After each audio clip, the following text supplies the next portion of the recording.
Join nearly 1,400 entrepreneurs and students at the 2013 Collegiate Entrepreneurs Organization National Conference in Chicago, October 31st through November 2nd. Visit ceo.org for more information. That's c-e-o.org.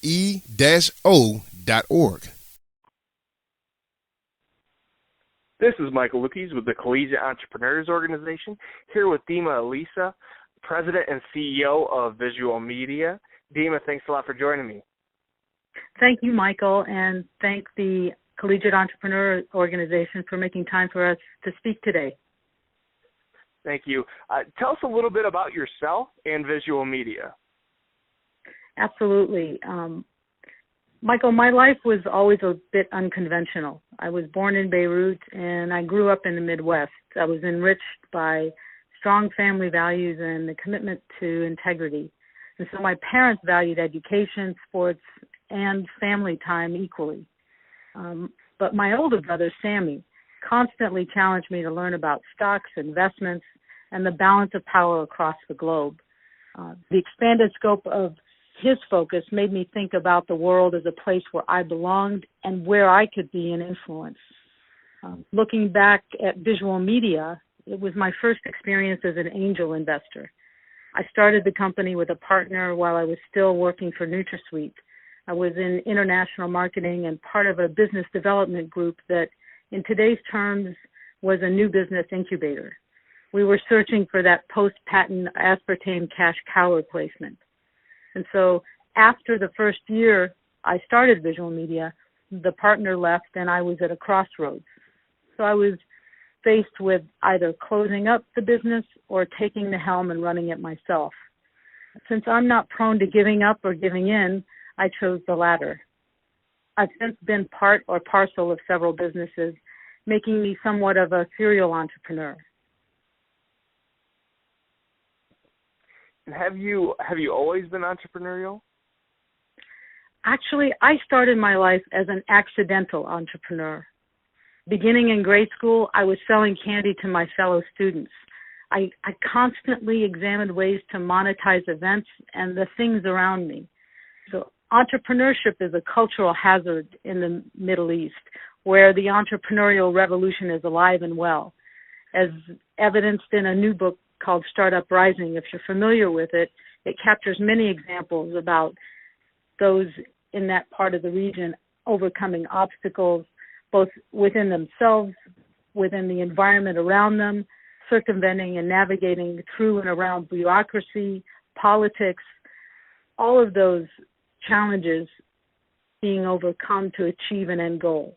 And so entrepreneurial spirit has always been part of my makeup, and it's always guided decisions my family has made and always been part of our conversations. So yes, I've always been entrepreneurial.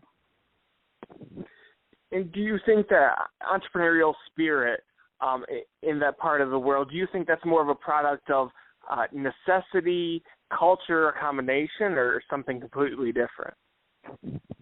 That's a great question, Michael. I would say that it's a core part of a genetic molecule within us to achieve and aspire a level of independent thinking and innovative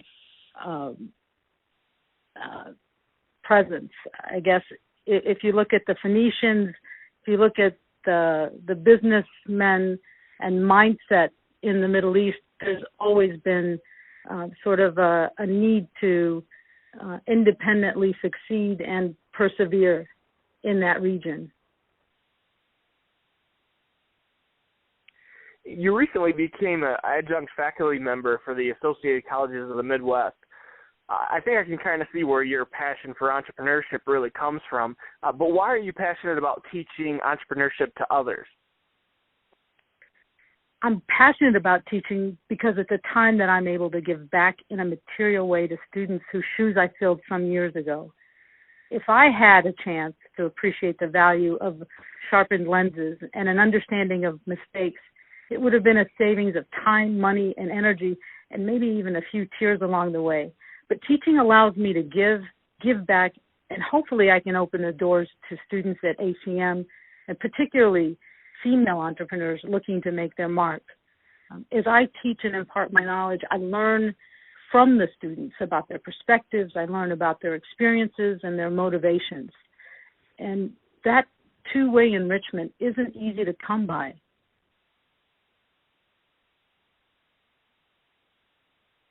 On behalf of the Collegiate Entrepreneurs Organization, I want to thank you for giving your time to come and speak to students at the 2013 CEO National Conference in Chicago. What do you hope to share with attendees? The CEO Conference is an ideal platform to bring together students as would-be entrepreneurs and gives them direct access to peers and to already successful business leaders when they're at a pivotal time in their career development. If I can influence or empower one attendee to find and pursue their passion, to overcome reluctance, fears, or doubts, then I accomplish in 1 hour what takes some years to realize. I passionately believe we are the masters of our domains, and that if you can't find a place that's right for you to thrive, then you have the option of building it or doing it yourself.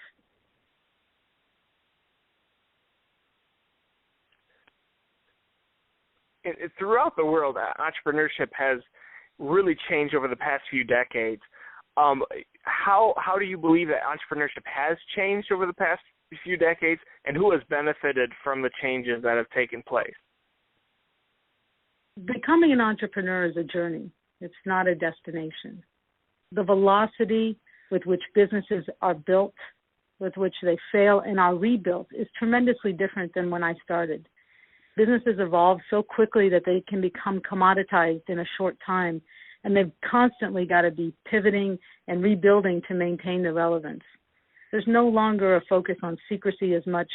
It's more important to be first to market, to be transparent and tested in a very public way. So the nimble business model and the nimble minds are sure to endure and benefit from the ability to adapt to the marketplace.